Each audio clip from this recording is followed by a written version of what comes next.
Okay, so, wow. We have a journey to take here. I'm really excited about this one. I actually feel like I needed a space like this to really go there. There's a number of places I want to go, but there's a certain way that I want to open this up. I know where we're going. I don't know exactly how we're going to get there, but I do know how we're going to jump in. And yeah, you know, there's a theme that I've been observing in the world and observing, yes, in myself and other people, but more from a bird's eye view. You know, if you know anything about human design, I'm a 6'2" manifesting generator. I'm kind of positioned on the rooftop, as they say, the Buddha on the rooftop. And all that really means to me at this point is that I'm able to see all the pieces on the chessboard.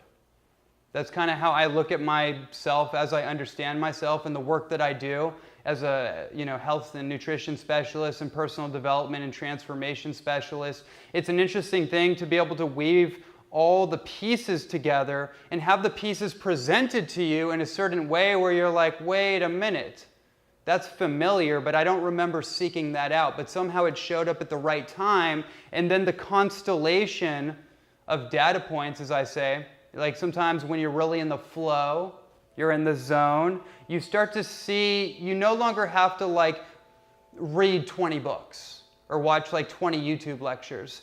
In a moment of meditation, in a moment of like sound resonance work, in a moment of like deep resonance, or just being in the flow, just doing something you love to do. Sometimes we call those incubation activities, where you actually step out of doing the thing you thought you needed to do to get a result. Sometimes you go so far with something where it's like diminishing returns, you know? So sometimes you have to take a break, like, okay, been on the computer all day, okay, got it, I'm gonna go to the beach. And then little downloads or transmissions happen. And then you start to see on your radar a constellation of diametrically opposed ideas or concepts or strategies that you thought had nothing to do with each other. They were non-relevant.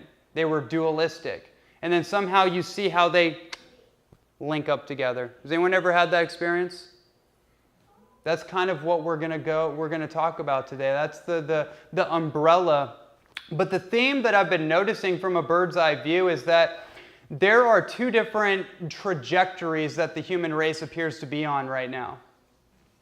Right? One of them is everybody in a hurry is jumping on a train headed towards doom, gloom, decay, entropy, death, denial, depression, pharmaceuticals, the whole story. It's going all in one direction. And that direction, the trajectory, it's going off a cliff. And people in society are panicking. They're freaking out. And they're all hopping on the train as quickly as they can because there's something on that train. There's kind of like an illusion on that train, and it's called certainty. It's called stability. Need certainty.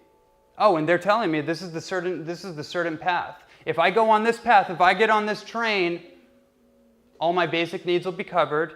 Everything will be fine. Life will be just as it's been. I won't have to worry about anything. In fact, I won't even have to lift up a finger. The government will do it for me. The AMA will do it for me. The medical establishment will do it for me. The banking institutions will do it for me. Right? We kind of see where that's going. But then there's another train.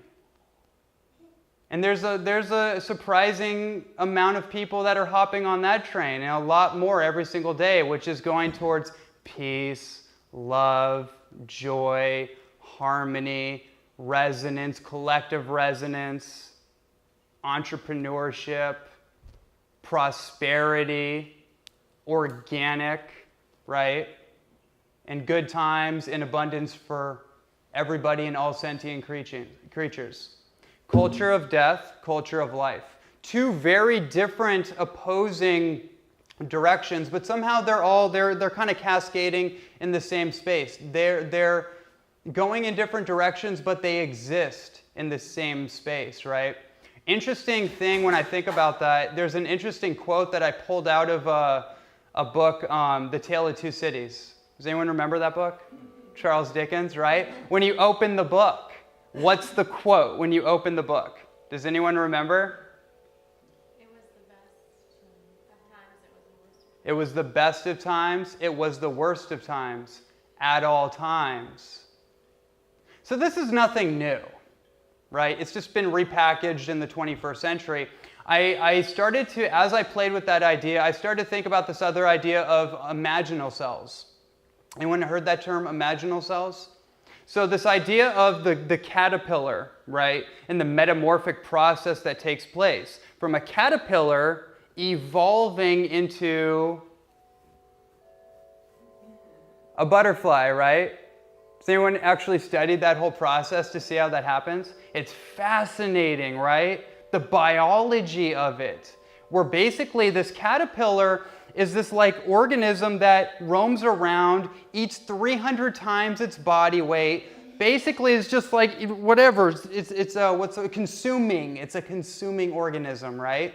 Whatever it can, more than it needs, by the way. And then eventually it gets to this point where it gets stuck. And then it goes into this cocoon phase, into the hard chrysalis shell.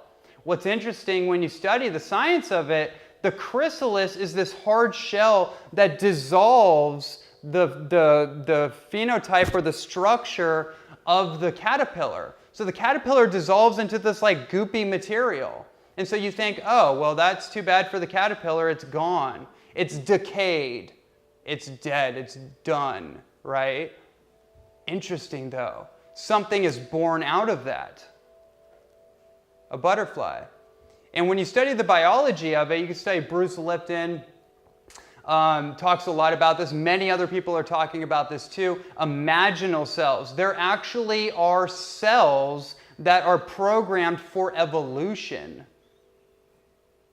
And in order for those imaginal cells to evolve or to progress, they have to go against the immune system. They have to go against all the, I guess you could say the best way to simplify it, they have to evolve out of the caterpillar qualities.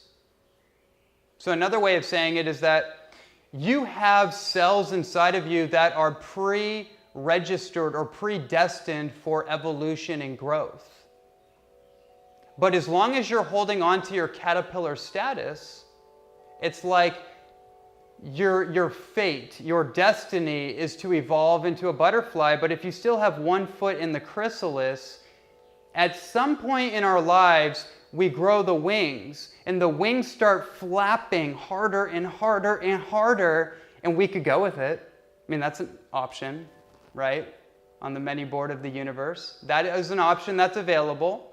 But as long as our foot is stuck in the past, it's stuck trying to do what a caterpillar does, what we used to do, what was comfortable before, independent of new results or new evidence for where we need to go, which is flying like a butterfly, we're going to have this turmoil. We're going to have this inner civil war. Does that make sense? That's what I'm seeing, and that's what I see in my own process of like, oh, wow, like that's interesting. That felt really good a couple years ago. But how fascinating, it no longer feels good anymore. In fact, it feels not so good that the more I do it, the more pain I feel. Because I've become more sensitive through my nutrition journey, through my health journey, through my cleansing, purification journey, through purging. Sounds way more intense than it necessarily is. Through my health and nutrition journey, and that's how I got led really into my personal transformation, was through nutrition, essentially through raw living foods that started it all off for me.